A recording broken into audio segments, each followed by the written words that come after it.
Salamat muli sa presensya ng Lord.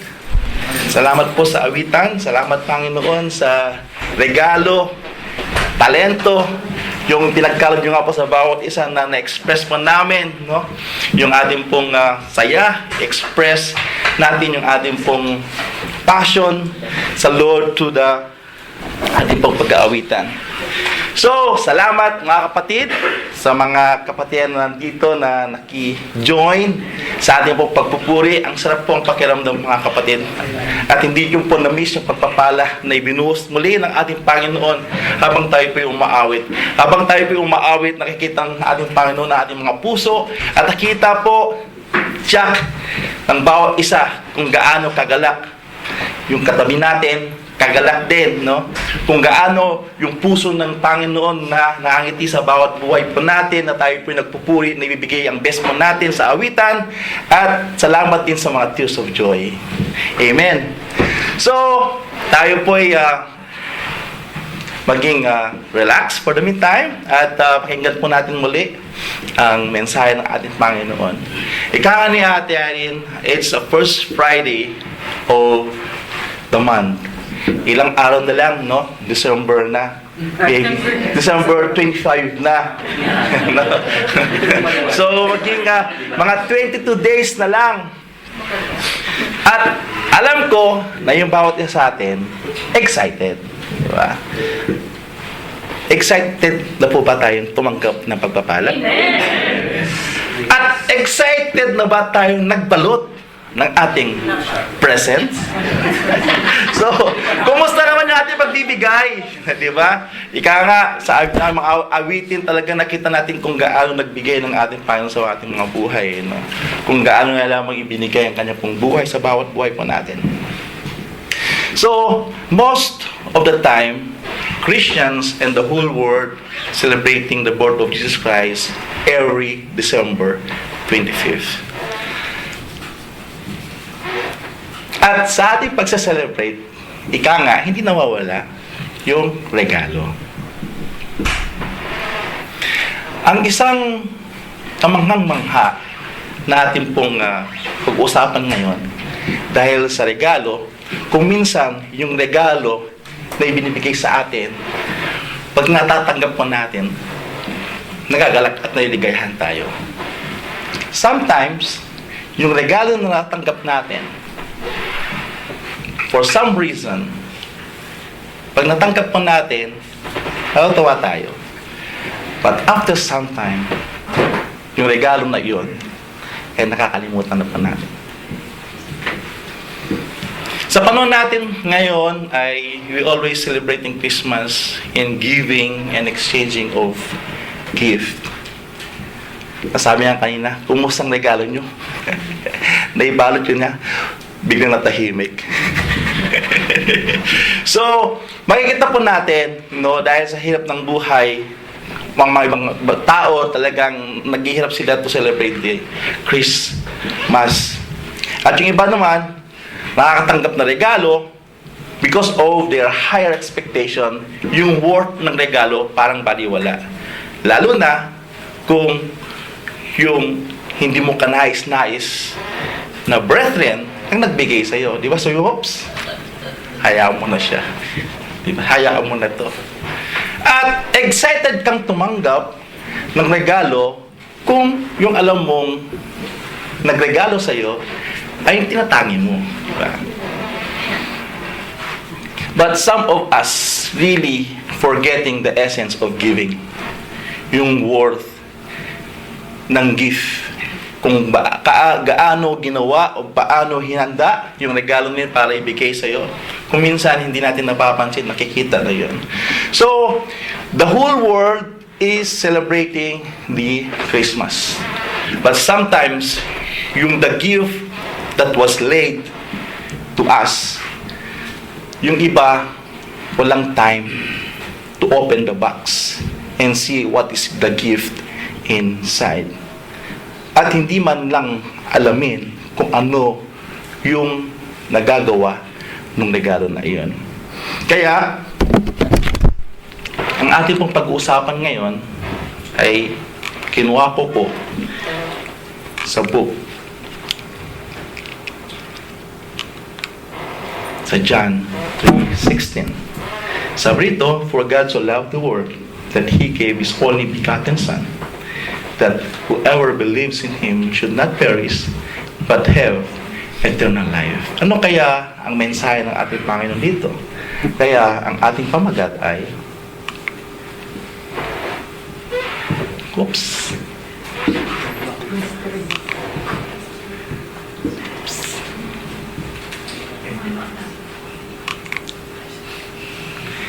the mystery gift.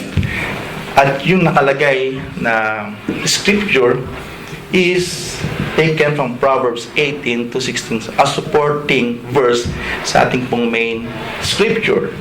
A gift opened the way and ushers the giver out of the presence of the great. Sa ibang translation, sa ESV sabi, "A man's gift makes room for him and brings him before the great." Makikita po natin dito yung mga regalo na naibigay noong unang panahon, lalo na yung nagamit sa Old Testament. Really, the gift is amazing. Bakit? Meron lang akong tatlong mga great man na nagamit po ng ating Panginoon as example kung ano yung mga gift na meron sila na where that these gifts, it makes room for them, at yung gift na ito ay nagbigay sa kanila ng kakaibang antas, sabihin natin, ng kanilang kalagayan where they met great man.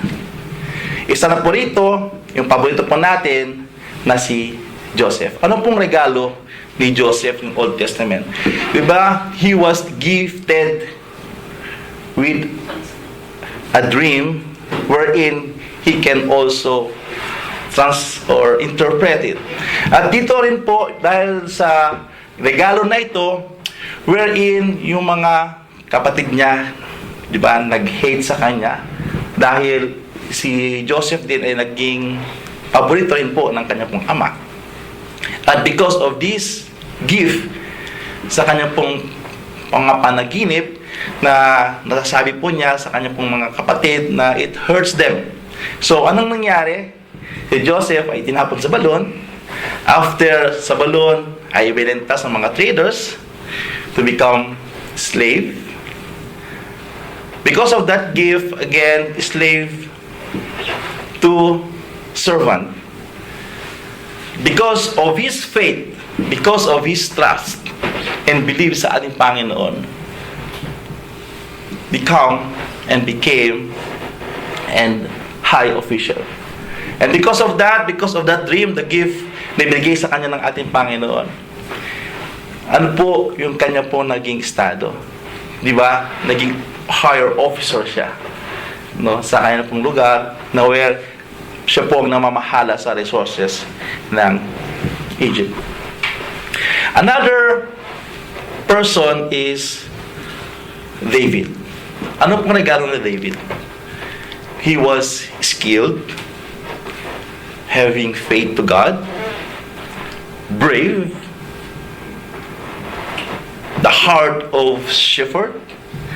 At dahil sa katangian na ito, na ibinigay din naman ng ating Panginoon, he became a king. Another person is Solomon. Dito sa Solomon na ito, actually kung babasahin pa natin yung 2 Samuel, hindi po natin nakikita at hindi nag-appear yung pangalan ni Solomon. Ang mostly na nababasa natin, yung aggressive na kapatid niya na si Adonijah. At dito, because naibigay na sa kanya yung hope na siya po magiging hari, ibinigay nga po kay Solomon. Pero pagbabasahin po natin yung 1 Samuel to 2 Samuel, wala kang makikitang aksyon ni Solomon. But what the gift na inas niya sa ating Panginoon? It is the gift of wisdom. And because of this wisdom, having faith and believing in God, he became a famous king, popular, and very rich. And other man of faith, katulad nila Esther, Ruth, Naomi, Daniel, nakita po natin, no, yung habag ng ating Panginoon na nagamit yung mga kapangyarihan na ito as a given gift to them, na talagang nagkaroon ng room sa kanila, at because of this gift, they meet great and powerful people. Sa panahon po natin ngayon, when you are gifted, nangyayari ba sa panahon natin ngayon? Not all gifted, not all talented people ay mayroong room. Yung mga gift nila ay hindi nangyayari katulad natin kung nabasa. At ganoon din, meron din mga tao gifted but they are not successful. Hindi po nila nami-meet yung mga great people. Bakit kaya? Meron kayang problema sa ating pong nabasa for the Proverbs? At mga cheaters, they have the room. Sometimes, and also these cheaters, sila po yung namamayagpag, lalo na sa oras ng eleksyon, di ba po? So, next year election, so we should know and vote wisely kung sino po yung kailangan po nating iboto. So, makita po natin yung wisdom na to, it's already corrupted because of what? Selfishness, selfish desire of power. Sometimes power is used to control people, to control people's life for their selfish gain. Siyempre, richness, di ba? Wealth, popularity. Merong isang gift doon na ibinigay sa tao na kung saan ito po ay na-abuse. It is the gift of free will. And because of that, people really aiming to have more things beyond doon sa kanila pong dapat magawa, but because of their selfish desire, selfish ambition, nagkakasala po ang tao and resulting to sin. The problem is that the purpose of that power, it's not used for the glory of God already, but it is used for their selfishness. Ika nga sa Matthew 16:26, anong gagawin mo sa yaman? Sabi niya, what good will it be for someone to gain the whole world yet forfeit their soul? Or what can anyone give in exchange for their soul? For the Son of Man is going to come in His Father's glory with His angels, and then He will reward each person according to what they have done. So, di ba corrupted na po yun, yung Proverbs kanina? Bakit hindi nangyayari po yun? Because the gift that was given is not truly used for the glory of God, and it's not practiced and done for the glory of God. Kasi kung yung mga gift na ito ay really we utilize it for the glory of God, babalik po siya doon sa tamang kalagyan, at yung Proverbs na ito ay magiging tama muli sa mga tao. Ika nga, such wisdom does not came down from heaven, but it is earthly and spiritual, demonic. For where your envy and selfish ambitions, there you will find disorder and every practice. Ang kagandahan po sa ating po pag-uusapan ngayon, it will bring us to God perspective for our living. Na itong na-corrupt na wisdom na ito, the Lord will restore it. Ika nga, paano lang tayo, ordinary, na wala kang gift? Diba? Sino maraming gift dito, diba? Mostly, wala, diba?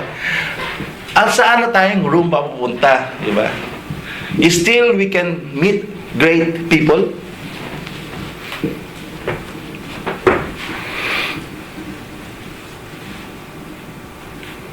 Sa panahon po natin ngayon, there's a lot of gift that was not used. Ika nga, sa nabasa ko, ang pinakamaraming gift to na matatagpuan mo ay sa sementeryo.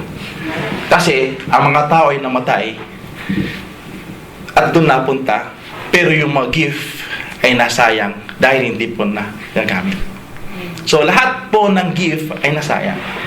But this time, yung gift na pag-uusapan natin ay siya po ang magbibigay ng justice. Doon sa mga regalo na nakorap, doon sa mga regalo na kung saan hindi nagamit. Dahil siya po ang may kakanyahan to restore. Yung gift na pag-usapan po natin ngayon is very powerful, effective, walang katulad, can do anything, ika nga, can give us freedom, can make room for us in eternity, and even bring us to meet the great, not man, the great God. No one is taking time, no? Kung titignan natin, kaya nga kung ikaw yung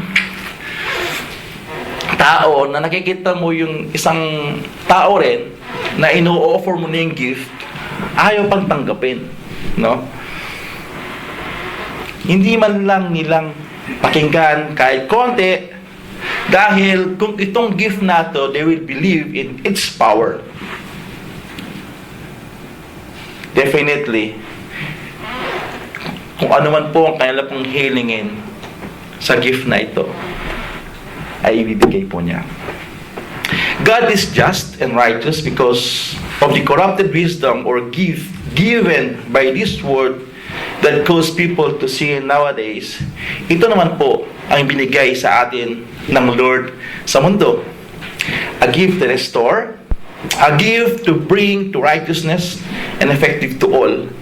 Not only for the richness, or not only for the rich, not only for the gifted, but this gift was also given to unfortunate people and to all. Alam niyo po ba kung anong gift yun? At sinong gift na iyon?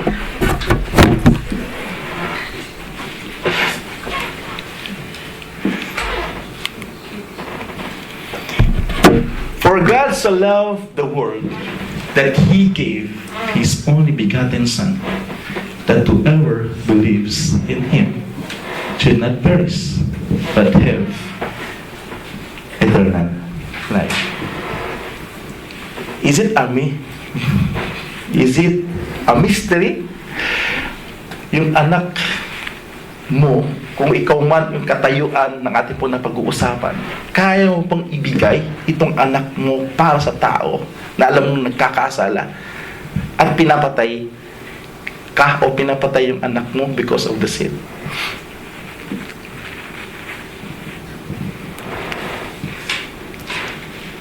Another mystery is that paano dumating ang ating Panginoon Jesucristo?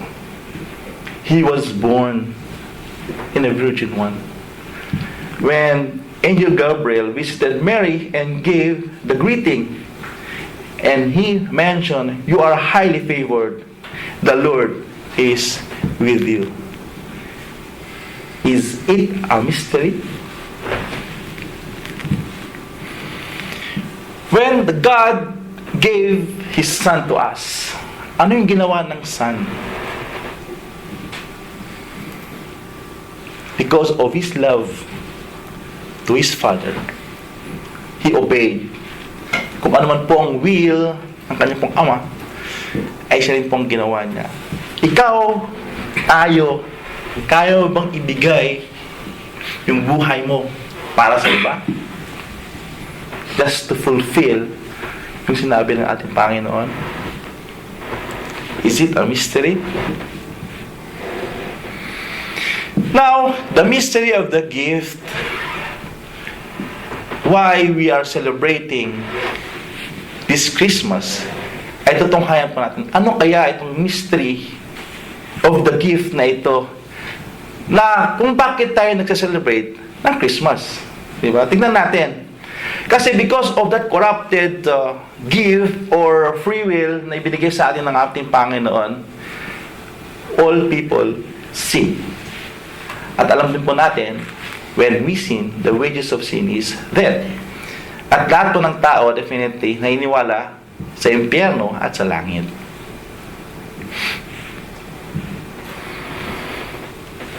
Nakalagay din sa sulat, sabi niya, it is written, no one is righteous, no not one. No one who understand, and no one who seeks after God.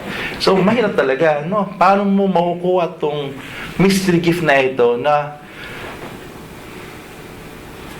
people is really stubborn, sabihin natin. Ang hirap makasunod, mahirap maunawaan yung mensahe ng ating Panginoon. The mystery again is the love. When God loved us first. Sabi nga kanina, while we are still sinners, God demonstrate His love. Saan po? By giving His Son, Jesus Christ, as a gift. So what is a mystery? Something that is difficult or impossible to understand or explain. So, ang ating pong pag-usapan is all about the mystery of the gift. First is the truth. Di ba? Ito na nga yung katotohanan, pero mga ibang tao ayaw pang tanggapin.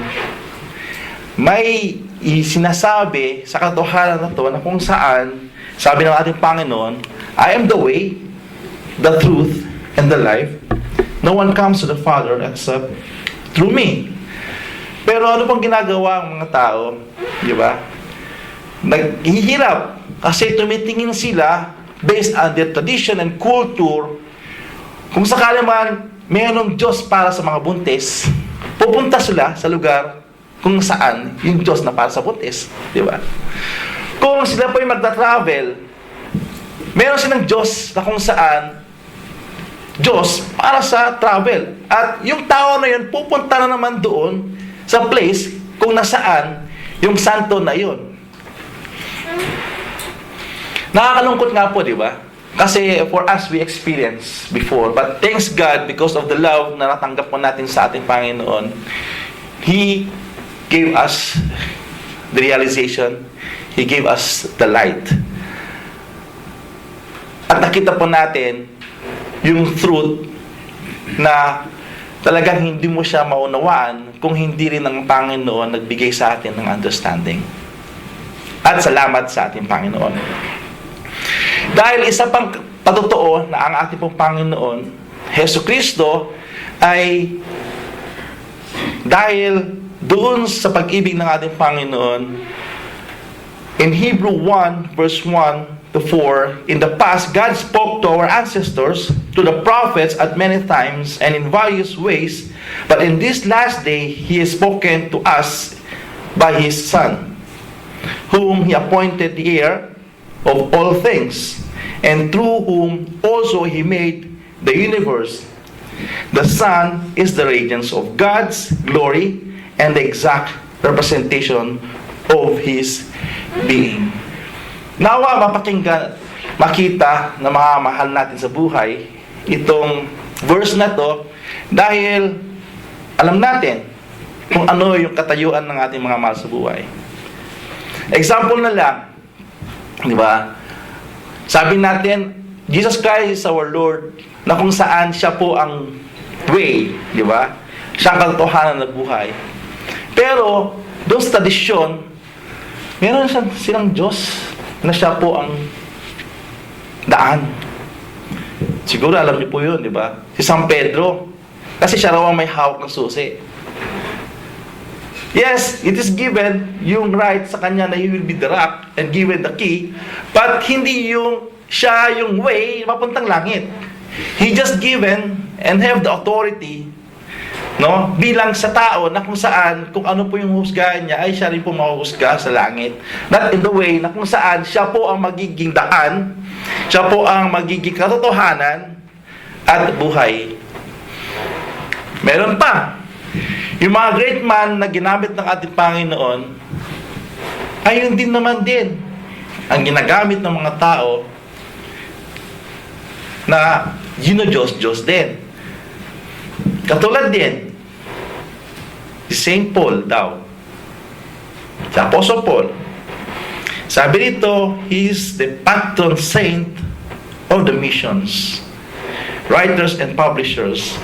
Tingnan nyo, Kung magdemisyon ka, dapat pupunta ka kay kay Paul at manalangin to give you the guidance, comfort, and protection. Pero hindi naman yung pa sinasabi ng ating Panginoon. Another example is that, paborito po natin, Mother Mary. Diba? Mary, ang sinasabi na, she is the mediator. But ang sinasabi po sa 1 Timothy 2:5-6, for there is one God and one mediator between God and man, the man, Christ, who gave himself as a ransom for all men, the testimony given his proper time. Kung makikita po natin, yung subject po natin is about evangelism. Alam ko, sa mga matagal na, they already well versed about this thing. But marami po tayong mga bago na sa tama-tama sa season na ito, bakit nagse-celebrate ang mga tao because of this evangelism? Because God came to the earth dahil He want to save and redeem tayo sa ating pagkakasala to have salvation. At to have a salvation, so basically, ito po yung ating pong nabubulala sa ating pong mga labi at nasi-share para makita po nila kung ano po yung katotohanan ng ating pong napag-uusapan at yung katotohanan ng ating pong pinanampalataya. So, si Mother Mary daw, siya po raw ang nag-intercede mediator. Bakit po kaya na nangyayari ang mga bagay na ito? Because of selfish desire. Yung mga tao na they want to restore the culture and its tradition. Di ba? Pag bibili ka ng santo, nagbabayad ka ba? Di ba nagbabayad ka? So, meron pang mga activities na kung saan, kung gusto mo magpasalamat, kailangan magbabayad ka para i-ring lang yung bell, yung dambana, at marinig na nagpapasalamat ka. Di ba nagbabayad din po tayo? Kung may namatay, di ba? Nagbabayad ka pa yun. So, anong point doon? They don't like to reveal the truth. Dahil pag nireveal po yun ng truth, mawawalan po siya ng kita. Yun nga po yung sinasabi nilang indulgences.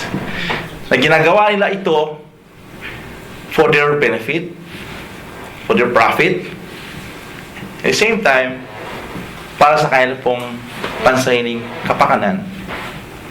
So, ano pong makikita po natin dito? Yung katotohanan po, ang kaligtasan po ay libre. Na kung saan, it is by grace that you have been saved through faith and is not from yourself. Ika nga, sa ating napag-usapan, it's a gift of God, not by your works. Bakit daw? So that no one can boast. Ang grace po ay, sabi nga, it is unmerited favor ng ating Panginoon. Hindi mo siya earned. Wala kang ginawa. Huwag po nating, kasi may dalawang word na kuminsan pinag-mix natin eh. It is mercy and grace. Yung mercy daw po, for example, nakagawa ng kasalanan, may patong, may judgment. But because you ask mercy, nalangin ka, hindi ka napatawan ng judgment. That's mercy. Pero beyond, dun sa wala kang ginawa, you just have faith dun sa tao na yon, alam mo na dahil sa pagkakasala mo, kamatayan ang punta mo at impyerno. But because naniwala ka sa Kanya, hindi ka nag-ask, we just have faith and believe, nakuha mo yung grasya. At wala po tayong ginawa.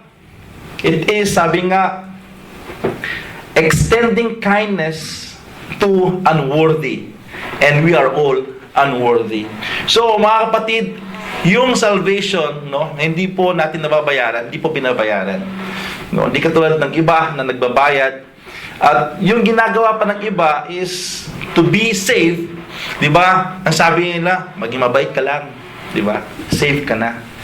At nakikita po natin sa mga ibang gawain, nakikita natin yung mga pangalan po nila sa mga bangko, donated by, di ba? Ang yayaman, no? So, they have the richness. Nakita natin, wow, di ba? Nagbibigay sa simbahan. Pero ano kaya yung nasa isipan nila nung ginagawa nila itong mga bagay na ito? Dahil, ang sabi ng Panginoon, yung ginagawa mong righteousness, kung wala ka sa ating Panginoon, it is a filthy rags na hindi yun makakaabot sa ating Panginoon kung wala po tayong pananampalataya sa ating Panginoon.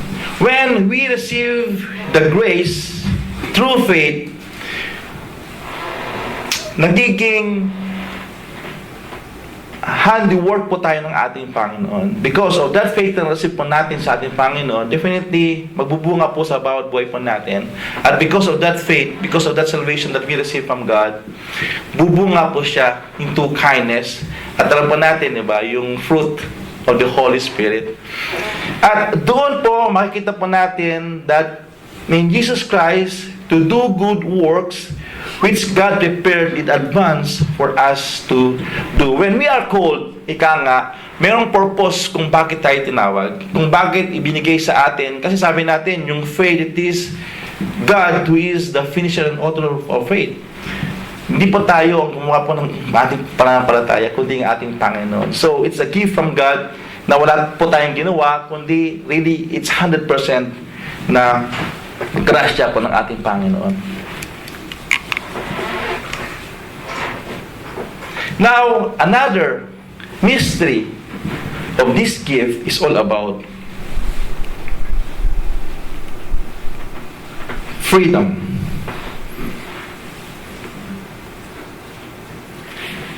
Sabi dito, when we were children, we were slave to the elementary principle of the world, but when the fullness of time had come, God sent forth His Son, born of woman, born under the law, to redeem those who were under the law, so that we might receive adoption as sons.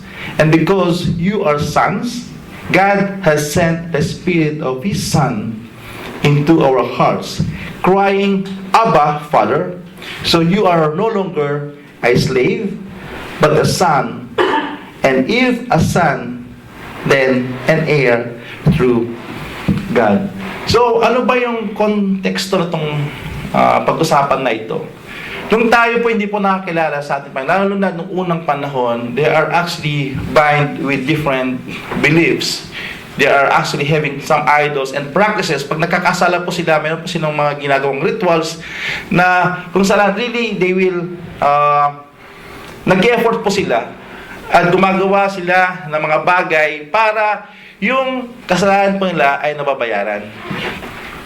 But because of that law, yan po yung law na nangyayari sa mga tao na yan.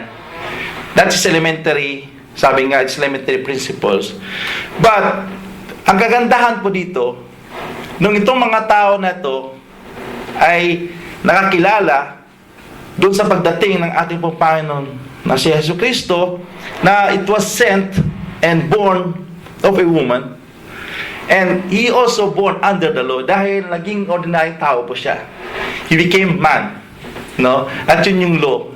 At dahil yung mga tao walang capability na mabayaran ang kanilang pong kasalanan to have the eternal or eternity, merong bumaba na kung saan, because of that law, that He will pay the wages of sin through death,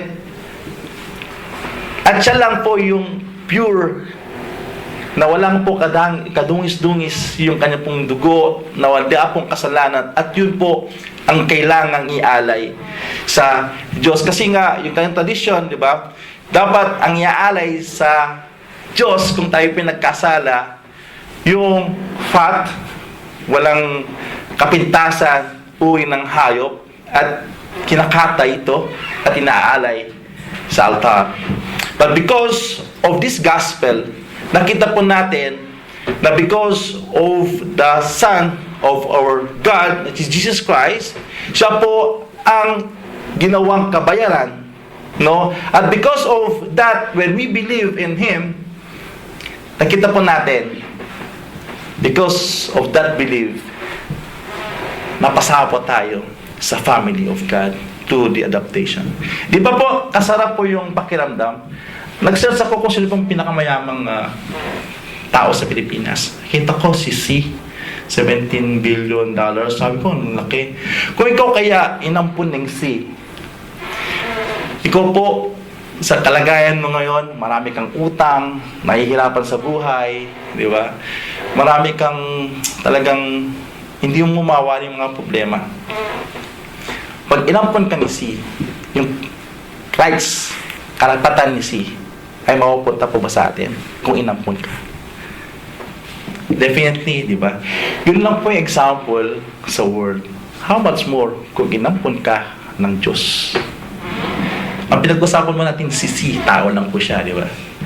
At dahil sa pananampalataya mo, doon sa God, sa kanya pong anak na si Jesus Christ, ikaw po ay adopted and naging heir.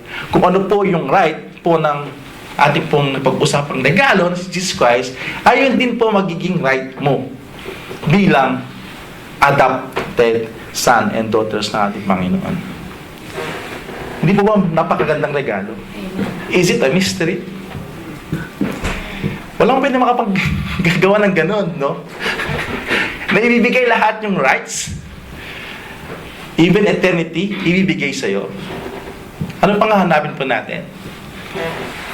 Ika nga sa Romans 6:22, but now that you have been set free from sin and have become slave of God, the fruit you get leads to satisfaction and its end to eternal life. Sabi nga, the freedom Jesus offers not only the forgiveness of sins, but freedom from sin to no longer be enslaved to sin. Jesus has the power to set you free from the bondage of sin. From any sin, no matter how intense, habitual, or powerful it may be in your life. Tama po yan? Hindi. Nangyayari ba po sa buhay po natin? Hindi. Di ba? Hindi, di ba? Bakit kaya? Because of our disobedience. Because of really not believing. Ika nga, pag when you believe in Jesus Christ, may kaakikibat yun, hindi lang believe eh. Yung kabuuan, nag-trust ka, nag-yield ka, nag-obey ka. So, when you really believe in Jesus Christ, that He's a powerful, lahat po ng ating pong problema, lahat po ng ating pong hinaharap na mga bagay-bagay, kaya po natin nalampasan. But sometimes, yun nga, nakakalungkot, kung minsan hindi po tayo nakakaalpas, hindi po tayo nakakaalis dun sa bandage na yon. But hindi po nagsisingaling ang ating Panginoon. Sabi niya, kung tinanggap mo ang ating Panginoon truly in your heart, He will give us freedom. It's always, no? Sabi nga natin, magkaakibat yan na working hand in hand. When you believe, you should to act. Because if you believe, you didn't act, it's, sabi natin, useless. Another is the infinite or the eternal. Sabi rito, I write these things to you who believe in the name of the Son of God, so that you may know that you have eternal life. So pag babasahin po natin yung John 3:30-16, sabi rito, whoever believes in the Son has eternal life, but whoever rejects the Son will not see life, for God's wrath remains on him. Nabanggit na po kanina na pag tinanggap daw po natin ng ating Panginoon, we are considered and we have the inherited na Son of God. So when we are called Son, alam po natin kung nasaan pong bahay natin. It is eternal. So,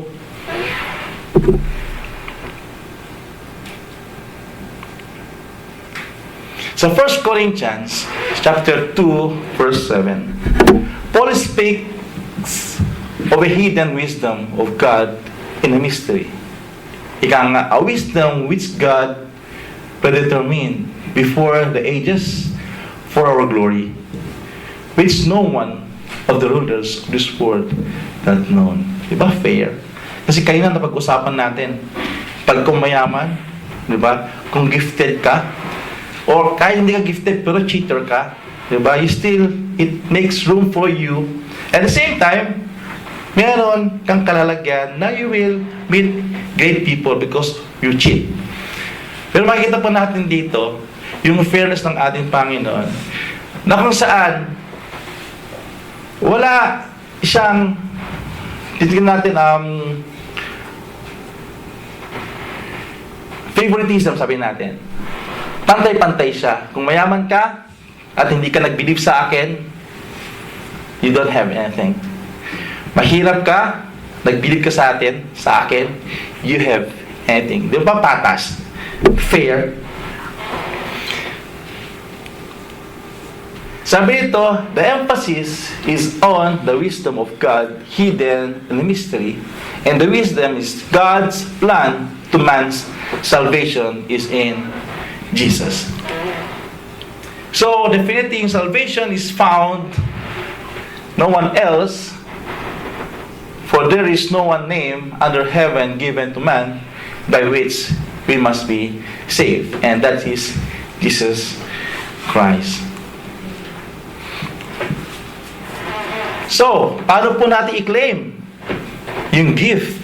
Hindi lang napakinggan po natin. Di ba, pag tayo po mag-claim ng something, kung may libre, katulad ng mga bata po tayo, meron tayong mga Milo na promo, di ba? Ano yung kailangan mong i-submit para makakuha ka ng bola ng Milo, nung tayo mga bata?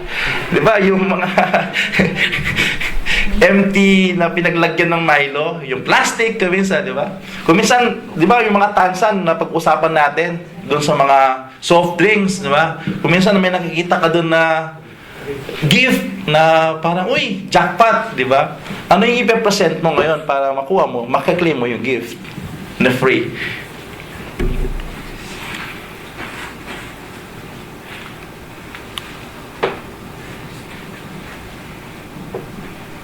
Siya mo rin. For God so loved the world that He gave His only begotten Son, that whoever believes in Him should not perish but have everlasting life. So, ano pong requirements? Believe in Him. So, in believing, ano pong kailangan natin? It is the submission.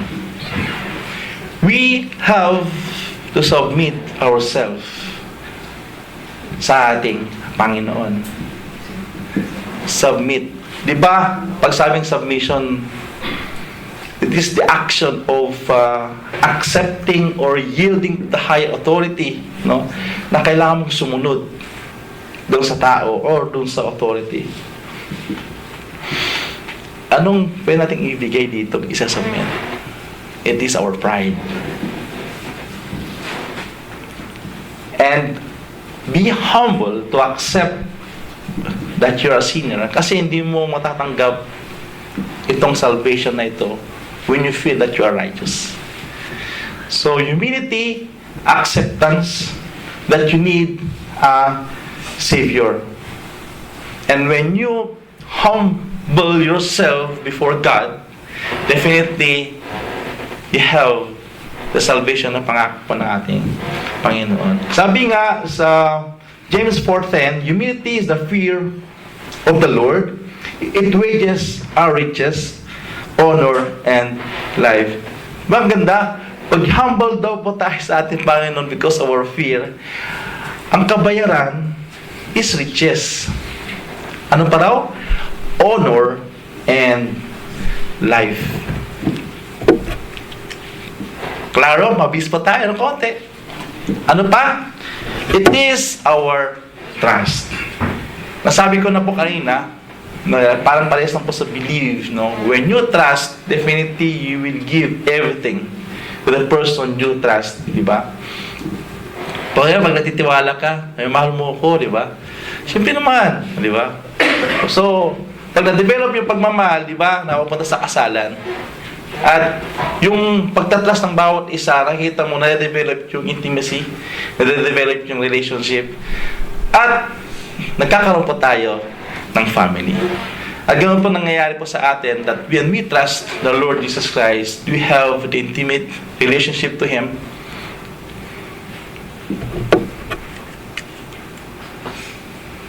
Nasabi ko na. We have the intimate relationship to Him.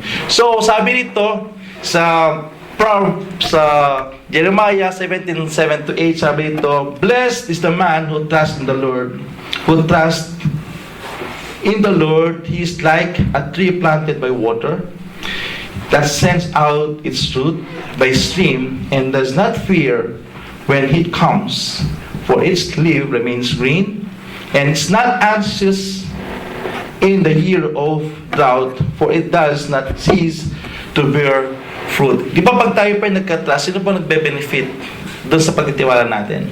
Di ba tayo rin? Nasabi na nga, pag tayo po nagtatrust daw, paano tayong tree na nakatayo sa paligid ng stream na yung roots daw ay kumukuha ng tubig o minerals na kailangan para lumago.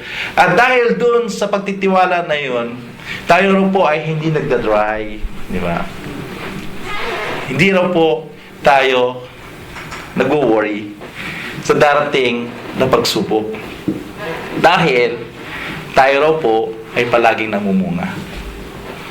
So, yung trusting sa ating pong Panginoon ay talagang kailangan to have also this eternal life na ating pong napag-usapan.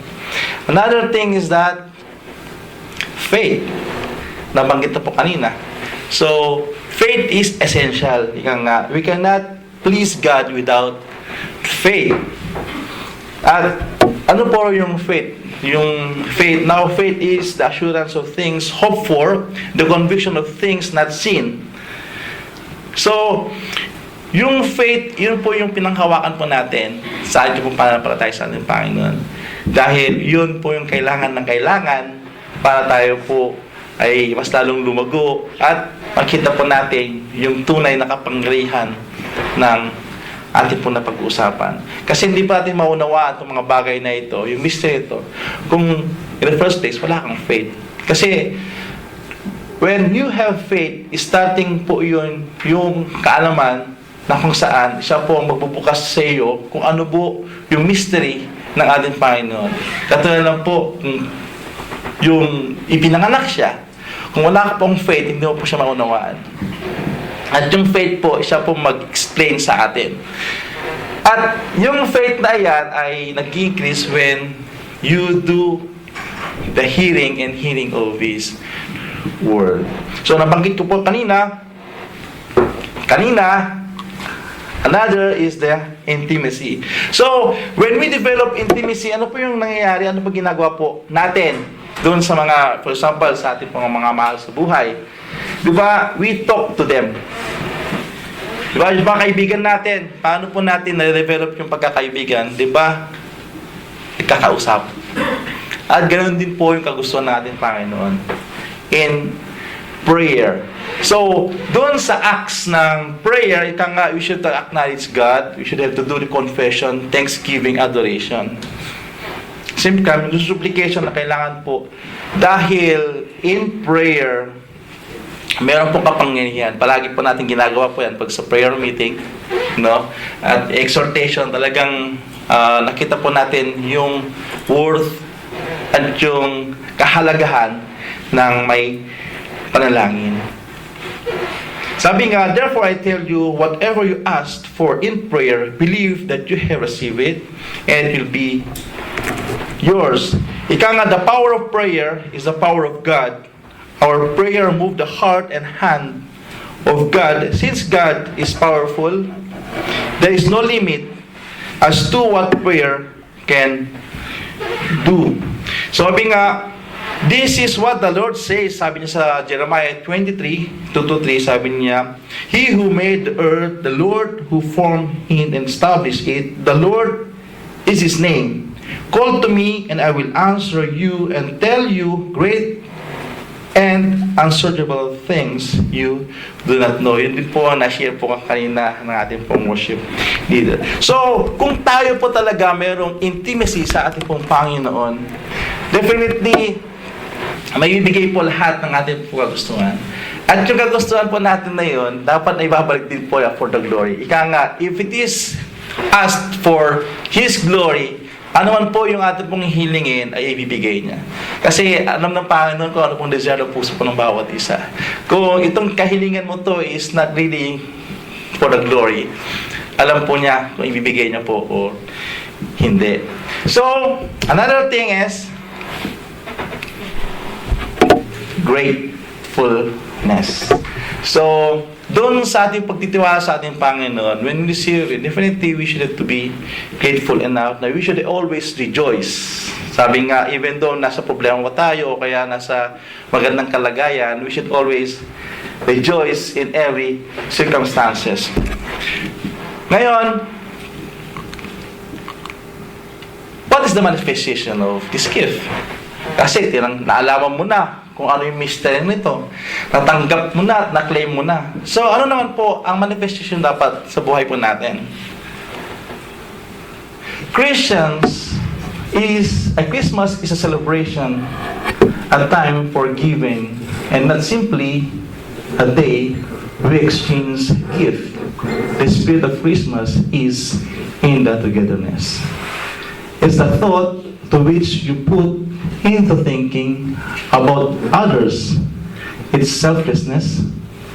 It's selfless time where we forgive, take stock of what's important, and become better version of ourselves. Kasi yun pong titingnan din yung resulta pag tayo po'y nakatanggap ng pagpapala. Diba? Nalaman mo na yung secret ng mystery. Nakuha mo na yung gift. Ano naman pong gagawin po natin sa gift? Diba kailangan din po natin ibahagi? Because this is the essence of Christmas. Giving. Ano po dapat natin ibigay? We should be gentle. Source of inspiration. Forgiving. Kasi ito yung kung dito sa gitna siya, yung forgiving. Pinatawad ka ng ating Panginoon because of your sin. Na dapat sa impyerno ka mapunta because of His love. Pinatawad ka niya. So, kung pinatawad ka niya, kailangan mo rin magpatawad. Tender-hearted. Alam ba yung kind? Diba? And definitely dapat, pag tayo po nakatanggap ng mystery nito, nade-develop din sa atin yung self-control.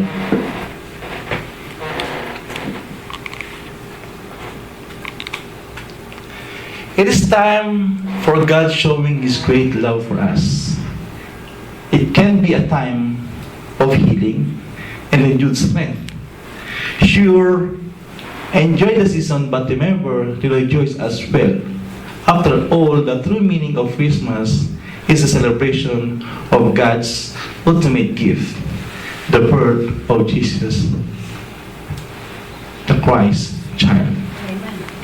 Sabi dito, to complete the joy of this season, we should believe in Jesus Christ, accept Him as Lord and Savior.